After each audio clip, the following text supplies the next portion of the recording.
Então sejam todos muito bem-vindos ao Encontro do Tarô dos Vampiros.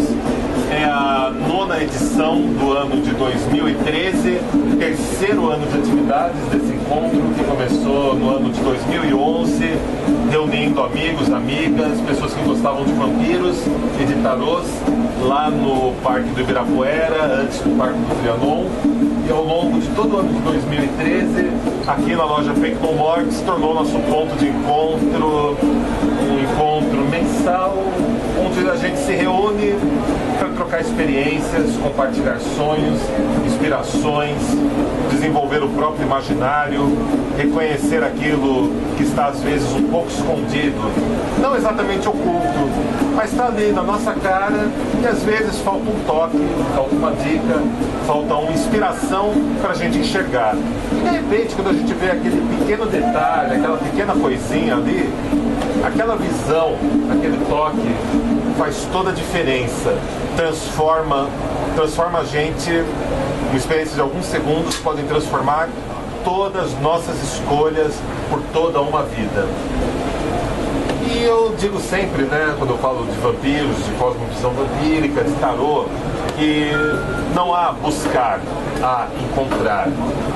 Às vezes ficamos prisioneiros de uma eterna busca e sempre buscando, sempre procurando algo e que nunca encontramos. Mas o que eu digo é, a gente encontra, e talvez a gente devesse ficar às vezes com aquilo que a gente encontra. Ah, mas Lorde, o que eu encontrei não era exatamente o que eu estava pensando que eu ia encontrar. Ah, não gostei, não tá legal. É, mas você encontrou. Então, transforma, modela, muda, cria, inventa, faz alguma coisa em cima daquilo, mas tem alguma coisa ali para ser transformada, para ser tocada, para ser mexida, para ser intuída, para ser inspirada. E foi esse o começo do Tarô dos Vampiros. Não quando a gente reuniu as pessoas, não quando eu fechei uma parceria com a Madras, não quando eu conheci o presidente da Luiz Carabel, não. Uma tarde qualquer, de domingo, estava eu e a Chendra jogados embaixo de um tronco de árvore de algum parque e a gente ficava olhando para as cascas dos eucaliptos, vendo algumas fissuras, alguns buracos e inventando historinhas sobre o que aconteceria se a gente pudesse passar por ali. Haveria ali um outro universo, haveria um outro mundo. E o tempo inteiro encontrávamos coisas, encontrávamos ideias. Da mesma forma como uma vez estávamos sentados no shopping Santa Cruz e começamos a brincar de imaginar e se acontecesse um apocalipse zumbi, o que nós faríamos? O que aconteceria se eu tivesse uma nova ideia para abordar o meu chefe no meu emprego? O que acontece se eu tiver uma nova ideia para fazer numa festa? O que acontece se eu, ao invés de fazer o tracinho da minha maquiagem com um traço para cima, fizer para baixo, colocar uma outra curva e fazer algo que eu vi num livro sobre a cultura egípcia ancestral? Tudo isso é criação, é imaginário. É você, através da sua inspiração, da sua habilidade, trazendo uma nova chave, um novo portal, uma nova inspiração para o mundo. Mas não só para o mundo, principalmente para você lidar com o mundo. Às vezes podemos conhecer o amor da nossa vida com um sorriso e uma conversa breve. Às vezes poderemos conhecer amigos e amigas para sempre por causa de uma cartola, de um tracinho diferente na maquiagem, de uma ideia diferenciada e principalmente de ir em um lugar que às vezes você nunca sonhou que você iria. Às vezes, atravessar a cidade até um bairro que é um tabu para você, seja o Horizonte Azul, seja o bairro dos Jardins, seja o centro de São Paulo. Tudo começa com uma inspiração, com uma intuição, com uma transparência, com uma vontade. E nesse clima de descobertas, de encontro, de desvelar os véus, eu apresento a vocês um grande amigo meu, que eu já visitei a casa dele algumas vezes. Ele tem uma ONG chamada O CIP, O Caminho, que tem um trabalho maravilhoso de desenvolvimento pessoal usando os arcanos do tarô. O Roberto Caldeira, uma salva de palmas. tarô, mas ele é um mestre, não porque ele tem um título, não porque ele afirma que é um mestre. Ele é um mestre porque ele vive cada um daqueles 78 arcanos apontados para cima, para baixo, na disposição que for, a cada instante da vida dele, a cada segundo. Ele respira tarô, ele se inspira no tarô e ele traz todo esse imaginário, toda essa sabedoria em belas palavras que ele compartilha no Facebook, nos cursos dele lá no OCIP. E hoje a gente teve a sorte de ter uma brechinha na agenda dele e ele veio passar essa tarde com a gente e dividir um pouco de inspiração, de expressão. E eu entrego agora, hoje, para você, o meu encontro com o Tarô dos Vampiros, o nosso encontro na sua condução através dessa jornada hoje, Roberto. Bom, é uma honra estar aqui com todos. O Lorde, como ele já falou, ele já é um irmão de longa data, já teve lá na nossa OCIP. A gente tem um trabalho só voltado para tarô, então a gente pretende trabalhar o tarô como um processo profissionalizante, como uma questão de vida, como uma filosofia, como uma forma de olhar o mundo, da mesma forma que é o trabalho que vocês fazem aqui, da cosmovisão vampírica, de todo esse processo. A gente tem uma visão do tarô também diferente, porque o tarô, ele tem aquela alcunha, é um jogo para ver o futuro, é um jogo que você usa para desvendar as coisas da sua vida.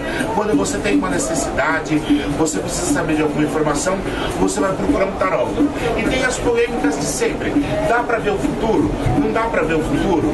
Dá pra gente mexer? Não dá pra gente mexer? Como que um conjunto de cartas de papelão pode falar alguma coisa para nós que a gente já não sabe? Então, vamos tentar mudar um pouquinho a visão dos arcanos e aí a gente entrar um pouquinho na questão de que como que a gente enxerga a vida e como que a gente enxerga a possibilidade de se aprofundar nessa vida. Se você olhar para esse baralho, para esse tarô dos vampiros, um tarô muito bonito, 78 cartas, arcano maior, arcano menor, e você ficar olhando para ele não faz nada. Você vai notar que se eu deixar ele aqui, ninguém mexer, ele vai ficar aqui o tempo todo.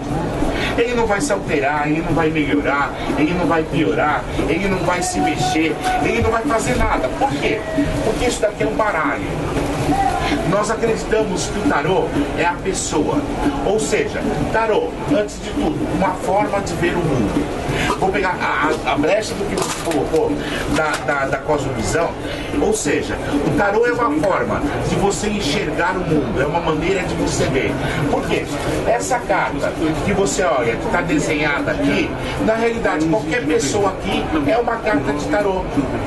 E essa carta de tarô, como ela se manifesta com você? O tarô tem significado, ou seja, esse desenho aqui ele tem um significado prévio. Quando cair esse desenho, vai ser um significado? Não, não vai ser um significado. Por quê? Você tem 78 cartas. Se você tivesse 78 significados, a vida não tem 78 partes. A vida tem infinitas partes. Então, o que faz a gente ler o tarô? A intuição. Da onde vem a intuição? Do ser vivo. Da onde o ser vivo acha essa intuição? Através do coração dele, da alma dele. Então, por isso, a primeira coisa que eu queria tirar a dúvida é: isso daqui é um baralho de papelão muito bonito, é uma ferramenta, mas não é o tarô. Tarô são pessoas. O tarô é algo vivo. Cada um de nós é um tipo de tarô. Por quê? Você vai falar assim, mas é possível ver o futuro? Sim, é possível ver o futuro. Você está indo numa linha reta, tem uma parede ali na frente. Futuro, parede. É possível mudar o futuro? Sim, é possível mudar o futuro. O futuro já está escrito? Não, não está escrito. Porque se ele tivesse escrito, eu atravessava a rua sem olhar. Não, meu dia de morrer, eu não vou morrer. Eu construo o meu futuro, eu construo a minha vida, eu sou responsável por ela. Ou seja, minha vida está boa, culpa minha. Minha vida está ruim, minha culpa. O que o tarô faz? Ele ajuda você a desvendar como um instrumento a sua própria vida ou a vida de outra pessoa. Primeiro que a gente tem que partir do pressuposto que o que você sente, o que você pensa, o que acontece com você é energia. Tudo é energia. tá? Com mais densidade, com menos densidade, com mais luz, com menos luz, tudo é energia. Então o que acaba acontecendo? Quando você senta na minha frente, você está emitindo energia. A gente só não escuta o que o outro pensa, porque a nossa mente fala tanto na nossa orelha o tempo todo, que você não consegue ouvir o que o outro pensa. Mas se você ficasse um pouquinho calado, você escutava o que a outra pessoa pensa. A sua energia vai impregnar esta carta, vai impregnar o ambiente. Eu vou olhar e em menos de um segundo eu vou ter uma impressão. Isso chama intuição. Dessa intuição, eu vou falar algo para você. O que eu tenho intenção de falar é uma coisa, o que você entende é outra. Você vai pegar aquilo que eu falei, vai pôr na sua vida, vai decidir fazer, vai decidir não fazer, vai decidir parar, vai decidir andar, vai decidir subir, vai decidir descer. Você vai decidir o que vai fazer com a sua vida. Pronto, isso é tarô. Não tem nada a ver com aquela história. A pessoa vai voltar? Não, a pessoa não vai voltar. Tá? Se você não fizer nada, ela não vai voltar. Ah, eu vou arrumar emprego? Se você correr atrás, você arruma. Se você for bem qualificado, mais fácil ainda. Se você for simpático, mais fácil ainda. Olha, a minha vida vai ser feliz? Depende. Você vai construir a felicidade? Você vai saber aproveitar cada momento com uma questão de felicidade? Sim, ela vai acontecer. Agora, dizer que tem algo estático, parado, fixo e aquilo é destino, não vai acontecer. Porque, primeiro, todo mundo tem a impressão que vai ganhar na Mega Sena. Todo mundo acha que um dia vai ganhar na Mega Sena de um jeito ou de outro. Todo mundo quer ser feliz, todo mundo quer ser feliz. Mas o que é o critério de felicidade? Depende, para cada um, é uma ação diferente, é uma verdade diferente. O tarô, ele vem, primeiro, como uma forma de você ver, depois, como uma filosofia. Ou seja, sua vida é um livro, tá? Mas só que é um livro com as páginas soltas. E você vai embaralhando as páginas do livro, vai reescrevendo o livro, vai relendo o livro, vai gostando de algumas coisas e continuando, não gostando de outras e modificando. Ou seja, você cria a sua própria realidade. Você cria a sua visão de mundo. As pessoas vão dizer assim, existe vampiro? Existe. Por quê? Você criou a realidade. Se existe a realidade, eu acredito que exista, portanto existe. Eu formei a realidade. Eu não preciso de você para que eu veja a realidade. Porque, na grande verdade, as pessoas elas estão muito perdidas, procurando verdades já prontas. Então, é aquela verdade miojo lamen que você põe dentro de um copo d'água, mistura e tira uma fé. E tira uma fé de que esta fé, se você fizer isso é certo, se você fizer aquilo é errado, se você fizer isso é positivo, se você fizer isso é negativo. Vou dar um exemplo. Eu tenho 50 anos. Quando eu tinha 10 anos, não podia usar roupa preta, porque atraía energia negativa. E quem usava roupa preta, tá, atraía a energia da morte.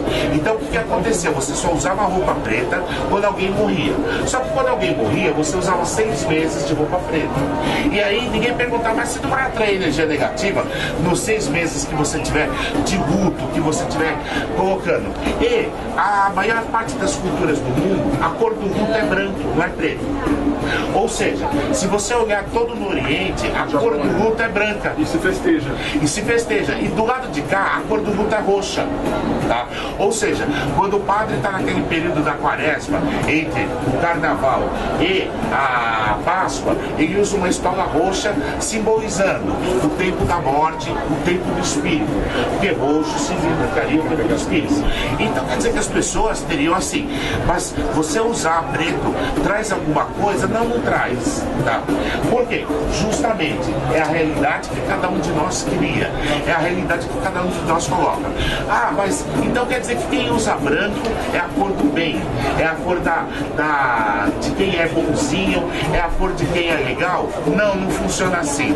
Por quê? O cara vai fazer macumba, vai fazer magia negra de branco. Tá? E até aí, sem grandes problemas. A ideia qual que é? É criar um tarô, onde você seja seu próprio tarô. Onde você tenha a ideia de justamente fazer com que a sua visão de mundo, a sua filosofia, a sua verdade, a sua realidade ela possa fazer com que seja um caminho de vida. Então, por isso mesmo, a gente usa uma didática, ao invés de a gente falar significado das cartas. Então, por exemplo, todo mundo fala, no tarô, se sair a carta da morte, não significa que é morte. Pode ser transformação, não pode ser morte também. Como pode ser problema nos ossos. Como pode ser o seguinte, você deveria trabalhar... Oi? Ou pode significar que você deveria trabalhar com agricultura, porque ela está com a foice lá, cortando a grama, você deveria cuidar da grama da sua casa. A carta da morte tem infinitas possibilidades de entendimento. Como todos nós somos infinitas possibilidades de seres. Então, não dá para dizer que a carta da morte é alguma coisa. Então tem a torre. A torre acabou um ciclo. Tá? Não. Pode ser, simplesmente começou um novo ciclo. Pode ser, cuidado com o roteador da sua casa, porque está chovendo muito, ele vai queimar o roteador. Ou, cuidado com espaços abertos, porque você pode cair pela janela. Ou, sua casa está rachando, cuidado que vai ter goteira na sua casa. A carta da torre, ela não é nada. Aqui ela não é nada. Quando você pega ela na mão, ela vira alguma coisa. Aí ela é uma carta. Antes ela era um papelão que não tinha significado nenhum. Eu pus a mão, eu pus a vida na carta. Eu criei a carta. E aí qualquer arcano é qualquer arcano. Por exemplo, todo mundo tem um preconceito com a carta 12, que é o enforcado. Aquele que está de cabeça para baixo, amarrado pelo pé. E se você olhasse e falasse assim, em que situação eu fico de cabeça para baixo, amarrado por um fio? Um feto. Então, talvez a carta do enforcado signifique uma nova vida. Mas o pessoal fala que é sacrifício. Não, ele está amarrado porque ele quer. Ele pode se soltar. Então, significados, tá? Eles só existem dentro de nós. Até porque, como que a gente pensa? Então acontece o seguinte, você começa a olhar para as pessoas e você tem 5 fontes de informação. Você tem os 5 sentidos. Eu olho, eu escuto, eu toco nas coisas, eu utilizo do paladar, eu utilizo do olfato. Aí, isso é mandado uma mensagem para a mente, porque a mente da gente não tem contato com nada, é isolada, ela não vive nada, ela recebe informação de terceiros. Então, eu olho para uma pessoa, eu olho para ele e forma-se um ícone. Chega lá o ícone, dentro da minha mente tem um monte de gnomo que vai lá e olha no índice. Cara de preto, cabelo comprido, tá? Ele está usando maquiagem.